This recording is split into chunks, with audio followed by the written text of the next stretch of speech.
حضرت عمر کا زمانہ ہے، مسجد میں عورتیں بھی نماز پڑھنے آتی ہیں اور مرد بھی نماز پڑھنے آتے ہیں۔ ایک خوبصورت عورت کا راستہ ایک نوجوان لڑکا روکتا ہے۔ ایک دن اس نے دیکھا، ایک نے رک کے کہا تجھے مسئلہ کیا ہے؟ اس نے کہا کہ میں تیرا چاہنے والا ہوں۔ اس نے کہا کہ میری چاہت ڈیمانڈ جو کروں گی پوری کر دو گے؟ اس نے کہا آسمان سے تارے بھی توڑ لاؤں۔ اس نے کہا بس میری یہ خواہش ہے 40 دن حضرت عمر کے پیچھے نمازیں پڑھ لو، اس کے بعد 40ویں دن کی آخری نماز کے بعد یہاں میں منتظر ہوں گی تیری اور تیرا انتظار کروں۔ 40 دن نمازیں چلتی رہی۔ پھر عمر کا لہجہ اور من کے روگ نہ دھلے اور من میں نور نہ اترے۔ 40ویں دن کی آخری نماز کے بعد وہ گردن جھکا کے جا رہا تھا، لڑکی اسبِ وعدہ کھڑی تھی۔ کہا گزر رہے ہو؟ میں اسبِ وعدہ کھڑی ہوں۔ کہا کھڑی رہو۔ عمر نے دل کا تعلق رب سے جوڑ دیا ہے۔ آؤ اس قرآن سے تعلق جوڑو، یہ دلوں کے زنگ اتارتا ہے، روحوں کو نور دیتا ہے۔ اسلام کا جو بنیادی اخلاق ہے وہ حیا ہے، یہ بات ذہن میں رکھیں۔ ہر دین کی ایک پہچان ہے، حضور نے فرمایا اسلام کی بنیادی پہچان کیا ہے؟ حیا ہے۔ جب ہم نے اسلام کے دامن کو چھوڑ دیا ہے، یہ رسم حنا کے نام سے بدتمیزی یہ کس معاشرے سے ہم نے لی ہے؟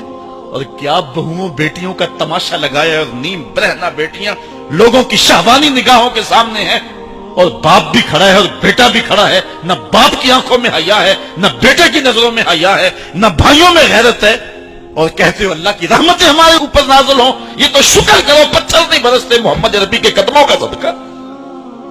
اگر ان کی رحمت نہ ہو درمیاں میں ابھی آگ لگ جائے دونوں جہاں میں۔ یہ تو ان کی رحمت ہے کہ پتھر نہیں برستے۔ پچھلی قوموں نے ایک ایک جرم کیا، کسی کے اوپر پتھر برسے، کسی کے اوپر خون برسا، کسی کے اوپر ایسا زلزلہ آیا کہ نیچے والی جگہ اوپر اور اوپر والی بستیاں نیچے۔ لیکن اس امت پر ایسا نہیں ہوگا، اور اللہ نے فرمایا ما کان اللہ لیعذبہم وانت فیہم، محبوب تیری وجہ سے میں عذاب نہیں اتارا ورنہ پیس کے رکھ۔ سر سے لے کر پاؤں تک ہم اسلام میں آ جائیں، چھوڑیں آدھا تیتر آدھا بٹیر، جہاں جی چاہا اسلام کے دامن میں آگے اور جہاں جی چاہا ادھر چلے جائے۔ مسجد میں بھی چندہ دیا اور ہوٹل میں بھی شراب پی، رب بھی خوش رہے شیطان بھی راضی رہے، ایسا نہیں ہوگا۔ رب کہتے نہیں کہتے میرے ہو تو پھر میرے ہی ہو۔ کوئی بھی غیرت مند محبوب نہیں جو ہے تسلیم کرتا کہ میرا محب کسی اور کی طرف نظر اٹھا کے بھی دیکھے، تو رب سب سے بڑا غیرت مند ہے، وہ نہیں چاہتا میرا ہو اور کسی اور کی طرف دیکھے۔ تم کون ہے؟ مغربی تہذیب لگتی کیا ہے تمہاری؟ اپنی ملت کا قیاس اقوام مغرب سے نہ کر، خاص ہے ترکیب میں تجھے قوم رسول آدمی۔ تم غیروں کی نقالیاں کرتے پھرتے ہو، تمہارے سامنے سیدہ عائشہ کی سیرت موجود نہیں ہے؟ تم مغرب کے ٹینوں بننے کی کوشش کرتی ہے میری بیٹی، تیرے سامنے محمد کی بیٹی فاطمہ کا نقشہ نہیں ہے؟ کدھر بھاگ رہی ہے؟ یہ بال کھول کے بازار میں کون جا رہا ہے؟ یہ نیم برہنہ کون جا رہا ہے؟ دیکھ محمد عربی تجھے کیا آواز دے رہے، ان کا لہجہ کیا، اس کو سن اور زندگی کو اس کی مطابقت میں گزار۔ اصل ہمارے دل زنگ آلود ہو گئے، اس دنیا کے اس ماحول نے ہمیں اس طرح کر دیا ہے کہ آج ہمیں سمجھ نہیں آ رہی کہ ہم کدھر جائیں۔ اور ایک اور حدیث میں حضور نے دلوں کا اور من کا میل اتارنے کے 2 نسخے بیان کیے، ایک کثرت کے ساتھ موت کو یاد کرنا، کثرت کے ساتھ موت کا تذکرہ، اور دوسرا کثرت کے ساتھ جو ہے وہ تلاوت کلام مجید۔ اصل 10-15 سالوں سے ہمارے ساتھ جو کچھ ہوا ہے، آج اگر کوئی تذکرہ موت کرے، کوئی آخرت کی یاد دلائے، کوئی عمل کی بات کرے، وہ کہتے ہیں یہ تو ویسے خوش کیسے، کیا پتہ، قبر کا مذاق اڑا رہا ہے۔ اللہ اکبر، قبر دا خوف دے دے کے لوکی مینوں ڈرانے۔ میں کہتا ہوں لوگ ہیں کون ڈرانے والے؟ منکر نکیر کا پتہ آمنہ کے لال نے دیا ہے۔ فَلْيَضْحَكُوا قَلِيلًا وَلْيَبْكُوا كَثِيرًا، تمہارا رب کہتا ہے تھوڑے ہنسا کرو زیادہ رویا کرو۔ رونا دل کا میل اتارتا ہے، باطن کے اجاڑ پن کو دور کرتا ہے، من میں خشیت الہی کے پھول کھلاتا ہے۔ اور حدیث میں آتا ہے وہ آنکھ خوف خدا کی وجہ سے روئی اور ایک بال کی جڑ بھی بھیگ گئی، کل قیامت کے دن وہ بال جہنم میں نہیں جانے دے گا۔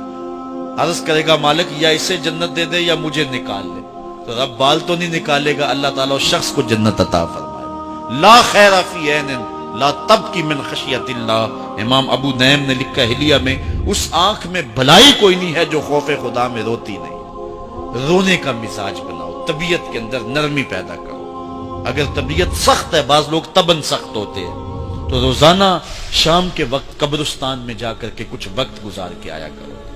اپنی طبع میں نرمی پیدا کرو، طبیعت میں سادگی پیدا کرو۔ اپنے زندگی کے معاملات کو زیادہ نہ پھیلاؤ کہ جو حساب دینا مشکل ہو جائے۔ مجھے اپنے والد گرامی کی ایک بات یاد آئی۔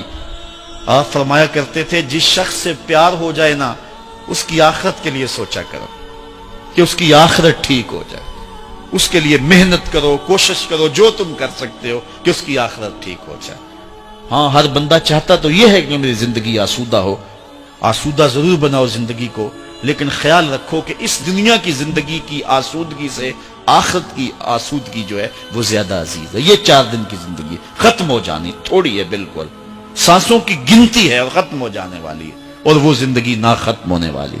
اس لیے خندق کھودتے صحابہ پر جب حضور کو پیار آیا تو دعا کیا دی، اے اللہ میرے انصار کو بھی بخش دے، میرے مہاجروں کو بھی بخش دے، کیونکہ زندگی تو آخرت کی زندگی ہے۔ ان کی آخرت کی زندگی کے لیے خاص طور پہ دعا مانگی۔ اس لیے اپنی آخرت کی زندگی کے بارے ترجیحاً ہم سوچیں اور اپنی زندگی کو بہتری کی طرف لے جائیں۔ 5 گانا نماز شعار زندگی بنا لیں۔ زندگی جاتی ہے تو جائے، لیکن نماز نہ جانے پائے۔